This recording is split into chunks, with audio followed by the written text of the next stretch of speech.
Selamat datang di konten terbaru kami di Opsi, obrolan seputar isu terkini.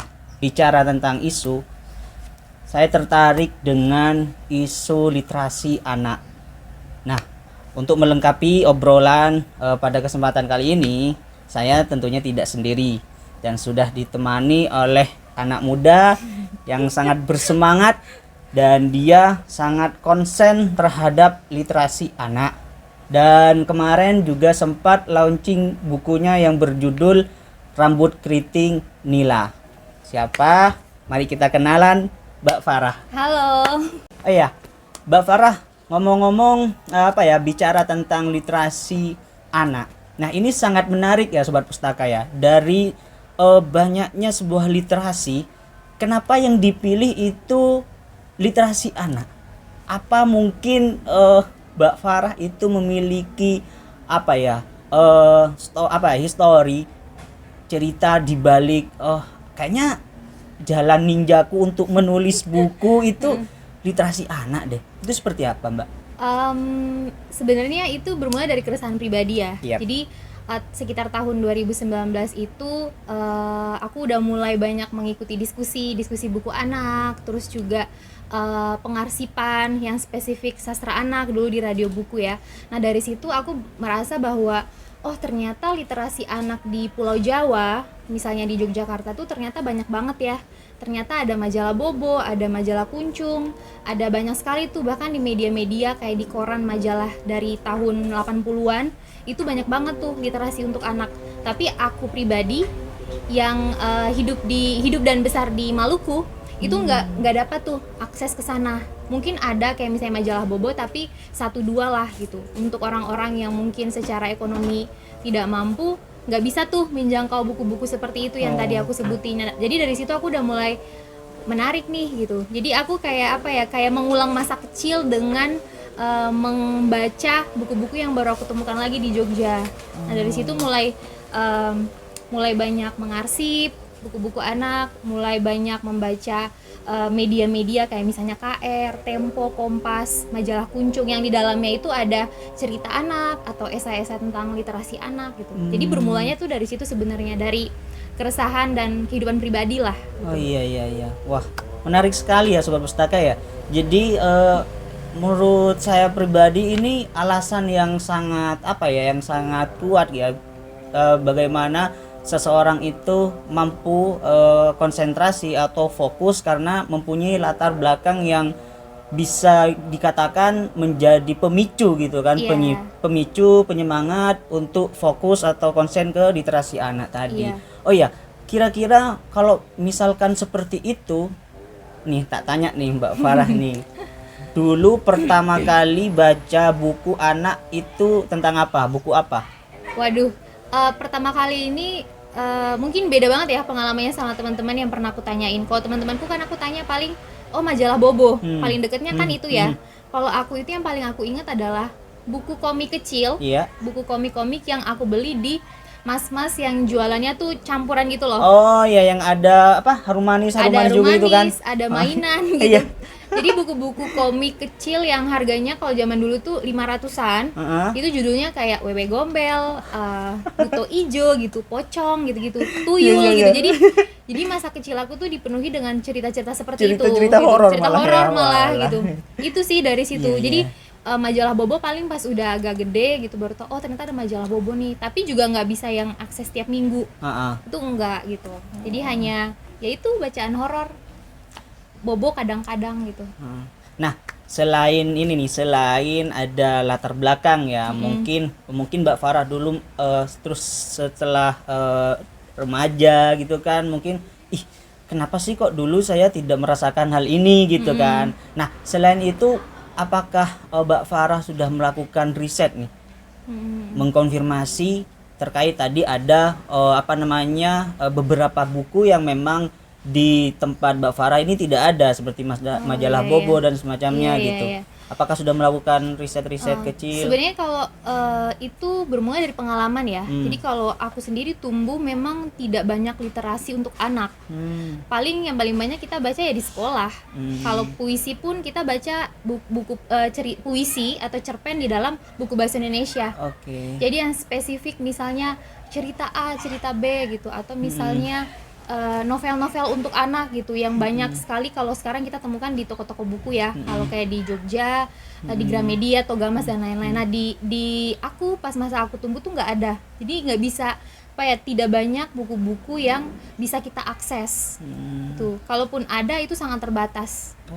Dan waktu itu juga aku pernah nih tahun-tahun 2019-20 itu meriset kecil-kecilan lah dengan cara mengumpulkan foto-foto gitu, ambil video, gambar gitu di salah satu perpustakaan di Jogja. Itu banyak sekali. Jadi ada koran, majalah, buku-buku anak zaman dulu yang kalau aku buka tuh ternyata anak-anak zaman dulu nih, misalnya anak-anak SD di Jogja atau di Jakarta atau di Semarang ternyata udah nulis ya. Ternyata mereka udah nulis puisi dan itu diterbitkan di majalah Bobo misalnya, atau juga di rubrik untuk anak di Kompas atau KR tuh udah ada. Tapi aku belum menemukan nih, ada nggak sih anak Maluku misalnya, atau ada anak Ambon misalnya, atau anak-anak lain yang tinggalnya di luar Pulau Jawa yang nulis gitu. Jadi media untuk anak-anak itu mengekspresikan imajinasinya atau nulis itu yang aku temukan kalau anak-anak di luar Jawa itu belum ada nih gitu. Dari situ aku melihat ternyata memang dari nggak hanya buku yang untuk kita baca, tapi kemampuan yang bisa kita salurkan ke sebuah media atau media literasi lah, itu juga terbatas untuk anak-anak yang mungkin dia jauh nih dari jangkauan media-media atau bacaan anak gitu. Jadi bermula dari situ juga sih kemudian muncul keresahan gitu, kenapa ya gitu. Berarti menarik nih, aku kayaknya mendalami tentang sastra anak gitu.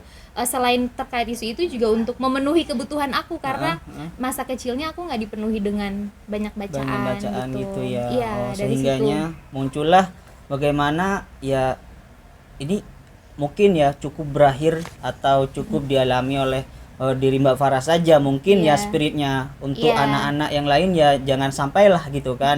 Malah nanti harapannya gitu kan lebih banyak literasi baca, malah lebih akan menarik informasinya benar gitu banget. Kan. Nah, selain tadi kita sudah mengetahui ya Sobat Pustaka ya, kenapa kok Mbak Farah tertarik dengan literasi anak. Nah, sekarang mungkin kita juga perlu tahu nih, sebenarnya literasi anak itu seberapa penting sih, dalam artian urgent untuk misalkan ya orang tua ataupun kakak dan yang terdekat lah kepada anak untuk mengenalkan bahwa kepada anak-anak khususnya literasi baca itu penting gitu. Sebenarnya maksudnya pentingnya itu se-urgent si mana gitu. Sebenarnya ini tapi secara teori ya, karena aku belum punya pengalaman empiris nih, karena belum nikah, belum punya pengalaman mengasuh anak dan kemudian melihat secara empiris manfaatnya apa. Tapi kalau secara teori, bahkan kita orang dewasa pun penting banget untuk baca buku.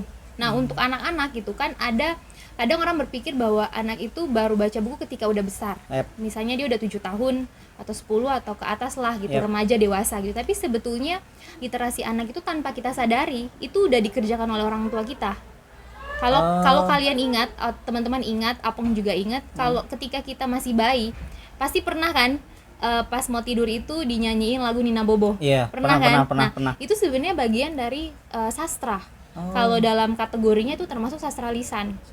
Nyanyian Nina Bobo itu adalah bentuk sastra paling utama, paling dini lah yang biasanya anak-anak itu dengar. Kemudian permainan misalnya yang diikuti dengan lagu-lagu misalnya Cilukba atau Po Ame-ame gitu. Po Ame-ame itu untuk apa ya? Makan untuk apa ya? Ame-ame belalang kupu-kupu siang makan nasi. Nah itu biasanya dinyanyiin kalau itu biasanya apa ya? Selain main, nyanyi juga biar anaknya makan tuh. Jadi ketika dia makan itu diiringi dengan nyanyian-nyanyian dan mainan seperti itu. Nah itu juga sebenarnya bagian dari sastra. Sastra tapi masuknya adalah sastra lisan. Dan itu sebenarnya secara naluri ya, secara tidak disadari tuh orang tua tuh udah kok melakukan itu untuk anak-anak. Nah itu sebenarnya termasuk literasi yang paling awal untuk anak. Jadi dari situ anak mengetahui nih, ternyata ada nada-nada indah dalam kehidupannya. Oh, ada kata-kata nih. Oh, ame-ame itu kan kita berulang tuh. Jadi dia mempelajari kata-kata secara berulang-ulang. Ada repetisi yang dia pelajari di situ. Nah, itu dari umur 0. Kemudian juga ketika anak udah 2-7 tahun itu biasanya dia udah mulai bisa ngoceh kan. Kemudian udah bisa nyoret-nyoret di tembok. Meskipun kadang nyebelin, tapi itu sebenarnya menunjukkan bahwa dia udah punya kemampuan menuangkan ini menuangkan gagasannya yang mungkin hanya secara abstrak melalui coretan itu. Nah, di usia itu dia udah bisa dikenalkan dengan gambar. Jadi sebenarnya literasi untuk anak itu tidak hanya berfokus pada tekstual. Kan kalau sastra sendiri kan ada sastra lisan, ada sastra tulisan. Nah, untuk usia anak yang baru tumbuh nih dari bayi, sebenarnya yang dia butuhkan banyak kayak sastra lisan salah satunya. Kemudian juga sastra tertulis tapi yang hanya tidak textbook, tapi juga picture book misalnya, gambar-gambar, misalnya pengenalan hewan nih. Ada gajah, nggak mungkin dong orang tua ngejelasin gajah adalah bentuk hewan yang besar gitu dengan bla bla bla, ya dengan gambar gitu. Tidak jadi bisa dengan imajinasi jadi karena usia anak untuk misalnya 2-6 atau 7 tahun itu dia baru bisa menangkap atau memahami sesuatu dari gambar gitu. Nanti berikutnya lagi nih, nanti di usia 7 ke atas baru tuh mulai dengan narasi, teks gitu. Jadi sebenarnya ada tahapan-tahapannya dan ini semua penting gitu. Jadi anak dia pertama bisa mengenal ada nada-nada, kemudian di usia 2 ke atas dia bisa mengenal ada kata, ada gambar gitu. Itu nanti bertahap. Tergantung nanti orang tua melihat tuh, oh di usia anakku seperti ini dia membutuhkan asupan literasi yang seperti apa. Nah itu semua penting. Jadi pertama imajinasi anak itu tumbuh tuh ketika dia misalnya melihat gambar, dibacakan buku, kemudian secara bahasa dia juga terpenuhi, kemudian juga ada manfaat interaksi dengan orang tua. Kayak tadi nyanyian Po Ame-Ame itu kan interaksi banget tuh. Jadi pengenalan, sama tangannya juga diginiin kan. Jadi banyak hal yang bisa anak kembangkan melalui literasi, baik sastranya bentuknya lisan maupun sastra tulisan itu dua-duanya punya manfaat yang gede. Banyak imajinasi, intelektual melalui bahasa, kemudian interaksi dengan orang tua, pengenalan pengetahuan dunia gitu. Itu banyak banget. Nah, bicara tentang ini, tadi Mbak Farah sempat mengatakan bahwa literasi antara orang tua, bagaimana orang tua itu menerangkan gitu kan. Ada interaksi di situ kan, ada interaksi bahwa misalkan ini kucing suaranya miau gitu kan dan semacamnya gitu kan. Nah, tetapi di di era sekarang ini yang teknologinya semakin hari semakin canggih gitu kan. Tanggapan Mbak Farah melihat kemajuan teknologi yang sangat pesat yang sehingganya bisa dikatakan mengurangi kayak tindakan lah atau interaksi lah antara orang tua dan anak itu seperti apa?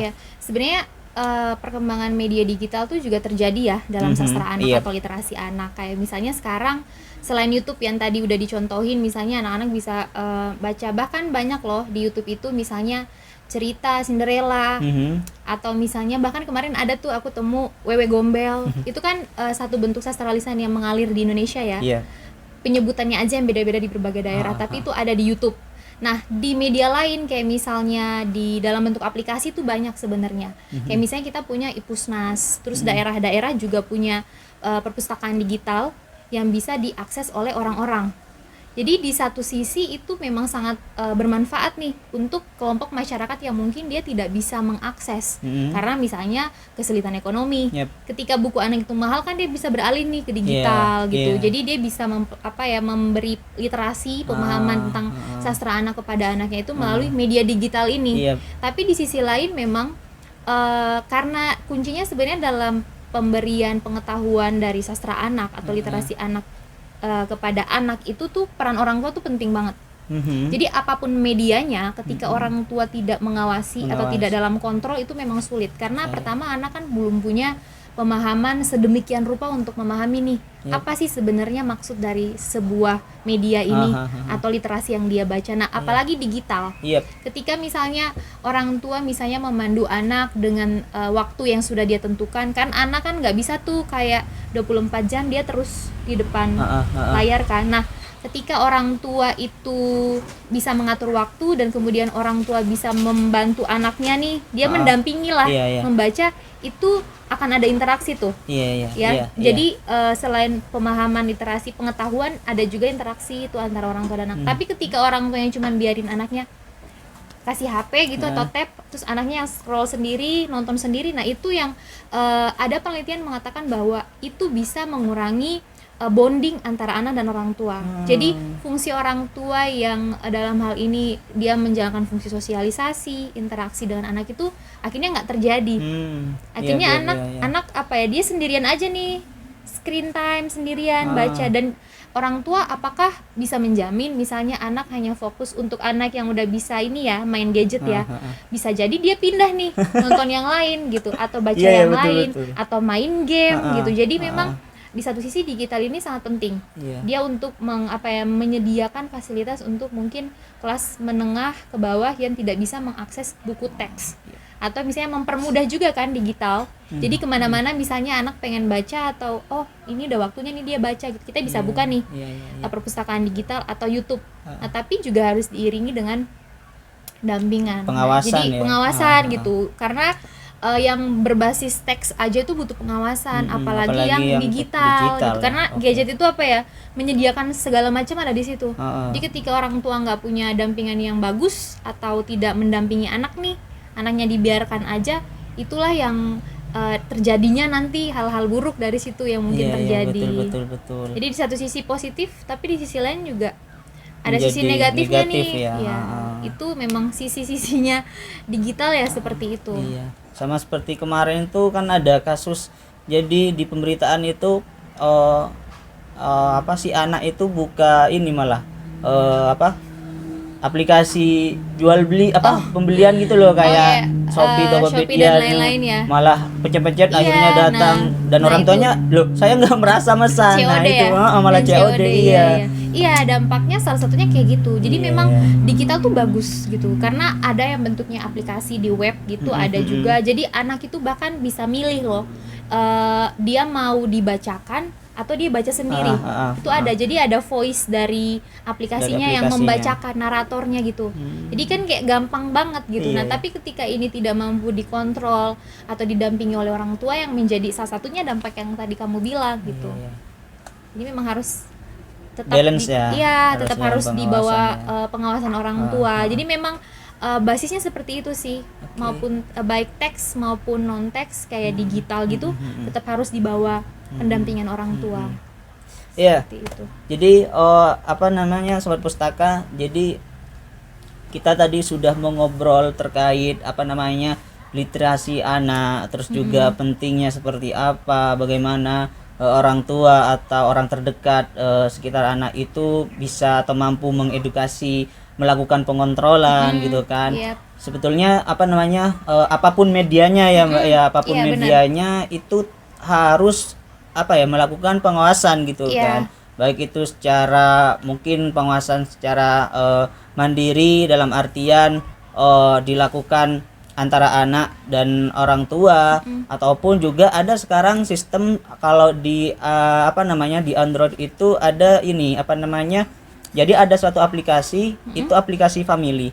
Jadi misalkan anaknya buka dan orang tuanya itu bisa ngontrol. Kalau misalkan anaknya itu udah dalam artian bukan misalkan suruh belajar malah ngegame, itu bisa diputus internetnya. Jadi bisa dia di bawah kontrol orang tua ya. Betul. Iya. Kadang YouTube, bukan kadang ya, YouTube tuh juga kalau tidak salah ada sendiri buat kids itu buat ada. Kids, betul, karena keponakanku tuh kebetulan dia mengonsumsinya yang kids gitu. Jadi bisa di bawah kontrol orang tua tuh. Jadi dihapus tuh yang YouTube untuk orang dewasa gitu. Jadi yang di kids itu kan dia hanya bisa mengakses konten-konten anak. Tapi juga yang penting ada satu jadi kan sebenarnya secara teori itu orang ada tuh perkembangan, misalnya 0 sampai 2 tahun anak harus mengonsumsi apa, 2 sampai 7 dan ke atas. Tapi sebenarnya itu hanya teori. Jadi kembali lagi ke orang tua nih. Betul. Dalam perkembangan intelektual anaknya, orang tua sih sebenarnya yang paling memahami sebenarnya apa sih kebutuhan anak. Karena kita nggak bisa mematok. Misalnya tadi aku bilang secara teori 0 sampai 2 itu anak hanya bisa mengenal bunyi. Terus 7 bunyi dan kata-kata ya. 2 sampai 7 tahun dia udah bisa memahami objek dari gambar misalnya. Tapi belum tentu semua anak seperti itu. mungkin aja ada anak yang kemampuan otaknya atau perkembangan intelektualnya udah membawa dia bisa memahami teks. Nah, itu yang mengetahuinya hanya orang tua nih. Iya. Jadi orang tua yang bisa mengontrol dan bisa menentukan apa yang layak dan tepat dikonsumsi oleh anaknya. Betul banget. Jadi memang makanya ini berkaitan dengan poin bahwa orang tua tuh pendampingannya penting banget. Jadi dia nggak hanya mendampingi sebanyak, dia mengontrol, dia yang menentukan gitu. Jadi makanya membutuhkan apa ya, interaksi yang kuat antara anak dan ibu atau ayah gitu, atau kakak gitu. Karena berkaitan dengan suplai apa sih yang harus mereka beri untuk anaknya gitu. Oke, mungkin opsi obrolan seputar isu terkini terkait tema literasi anak bisa kita simpulkan atau sobat pustaka bisa simpulkan sendiri bahwa memang literasi anak itu sangatlah penting ya Mbak ya, baik benar. itu secara perkembangan psikologis anak dan juga kemampuan secara fisik, mulai tadi sempat disinggung misalkan coret-coret menuangkan imajinasinya karena sudah dikasih asupan ya kan, ada edukasi. Jadi misalkan gajah, udah coba gambar atau kita meniru dan semacamnya. Tetapi tetap harus dalam pengawasan gitu kan, baik itu media buku ataupun media digital yang lainnya. Oke, mungkin gitu saja diskusi atau obrolan santai ya kali ini. Kepada sobat pustaka jangan lupa ya tonton terus channel kami, tentunya akan mengupdate seputar isu-isu terkini yang isunya sangat menarik dan tentunya dekat dengan Anda gitu kan. Dan jangan lupa subscribe biar like dan comment share gitu ya. Dan jangan lupa nyalakan notifikasinya nih biar ketika ada video terbaru dari kami langsung ping gitu ada kan. Notifikasinya. Ya. Oke, terima kasih Mbak Mara telah mengisi atau berbagi sharing bersama semoga ini kami. Bermanfaat untuk para orang tua ya. Amin.